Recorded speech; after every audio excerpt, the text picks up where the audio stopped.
Pamiętacie, jak ostatnio po Dukeric narzekałem, że dość testowania nowych dróg, że kamienie i w ogóle?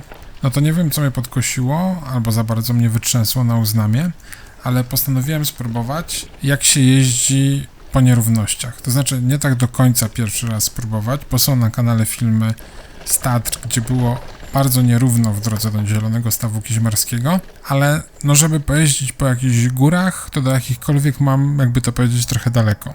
Więc najbliższe góry, jakie mam pod nosem, to są tak zwane góry bukowe, czyli to jest taka, chyba można tak powiedzieć, regionalna, a nie geograficzna nazwa wzgórz na południe od Szczecina. Tak więc witam w takim trochę specjalnym i w takim trochę górskim odcinku z Puszczy Bukowej.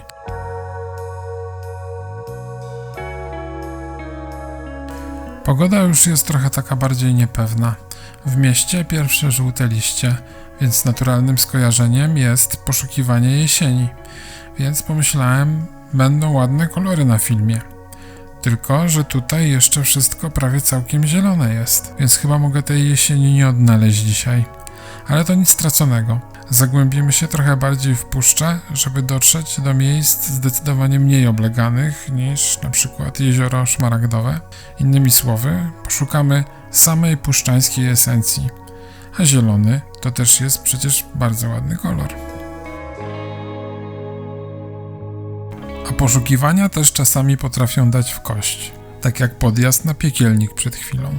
Nie jest to miejsce z kategorii, nazwijmy to, oczywistych, ale jest bardzo ważne, jeśli chodzi o puszczańską spuściznę i pamięć. To tutaj znajduje się pomnik poświęcony Karlowi Ludwikowi Genet, nadleśniczemu i miłośnikowi Puszczy Bukowej, odkrywcy jej walorów przyrodniczych, krajoznawczych i turystycznych. To on wytyczał na jej terenie nowe drogi i ścieżki spacerowe oraz wyznaczał punkty widokowe i odkrywał liczne głazy narzutowe i drzewa pomnikowe. Według jednych źródeł zginął tragicznie od kuli kłusownika, według innych w wypadku kolejowym. To, co wiemy na pewno, to to, że rok po jego śmierci Stowarzyszenie Buchaj de Verein upamiętniło jego dokonania pomnikiem z głazów i steli na dawnym wzgórzu Hellenberg, czyli dzisiaj właśnie Piekielnik.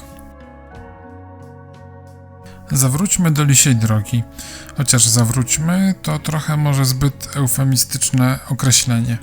Powinienem bardziej powiedzieć dostańmy się, bo da radę tutaj zjechać, jednak rower górski bardzo się tutaj przydaje. No i oczywiście odrobina ostrożności przy zjeździe jest jak najbardziej wskazana. W każdym bądź razie, jeżeli ktoś się nie czuje na siłach, no to zalecam tutaj spacer. Sama lisia droga to dawny bruk, pokryty miejscami tak grubą warstwą błota i żwiru, że jedzie się po nim całkiem miękko. Podjazd nie jest wymagający, to droga dolinna, wspina się bardziej długo i mozolnie, aniżeli stopuje podróżnika. Kolejne miejsce na trasie naszej wycieczki również jest związane z upamiętnieniem postaci nadleśniczego. Dawniej nosiło nazwę Genet Quelle, źródło Genet, spolszczone na lwią paszczę. Żeliwny odlew Pyska przetrwał od 1893 roku do końca XX wieku, kiedy to został po prostu skradziony. Dzięki staraniom aktywisty i pasjonata historii Marka Łuczaka, lwia paszcza została zrekonstruowana i zamontowana na swoim miejscu w marcu 2024 roku. Źródełko znajduje się w malowniczym, kolistym rozszerzeniu doliny Lisiego Potoku. Możemy tu nabrać sił do dalszej drogi w wiacie odpoczynkowej, napić się kawusi, jeżeli sobie przywieźliśmy, lub sprawdzić na mapie, takiej tradycyjnej, czy nie zgubiliśmy się oraz którą z dalszych dróg wybrać.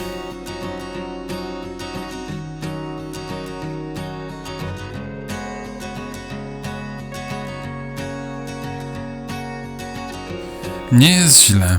W sam raz na trening przed jakimś wyjazdem w góry. Takie, jakby to powiedzieć, prawdziwe góry. A propos wyjazdów. Pierwsza z jesiennych nowości jest taka, że w związku z obniżonymi temperaturami zmieni się charakter części filmów na kanale. Ale nie na zimowe, tylko wprost przeciwnie.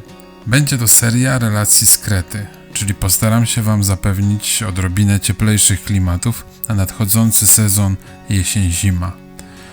Odcinki z Grecji planuję wrzucać co 2-3 tygodnie, w zależności od tego, jak inne jesienne tematy będą się pojawiać na kanale. Więc na pewno postaram się nie przytłoczyć Was samymi tropikami.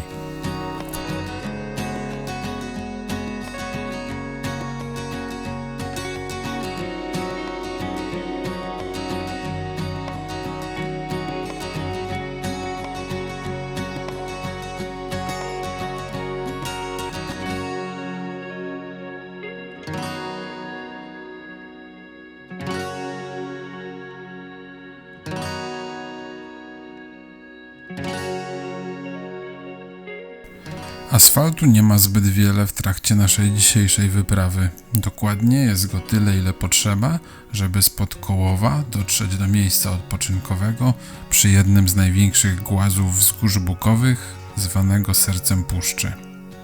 Od tego miejsca droga powrotna to już w większości zjazdy, a czas ku temu najwyższy, gdyż trochę się chmurzy, a i zmrok jesienią pod koronami drzew zapadnie szybciej.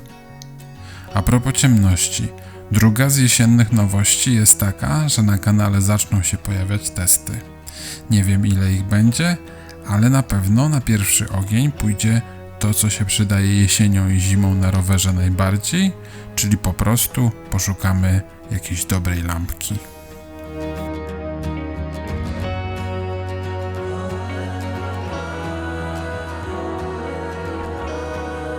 Od miejsca odpoczynkowego tylko kilka kroków dzieli nas od drogi górskiej i to jest najlepsza nagroda za wszystkie dzisiejsze podjazdy wspinaczki.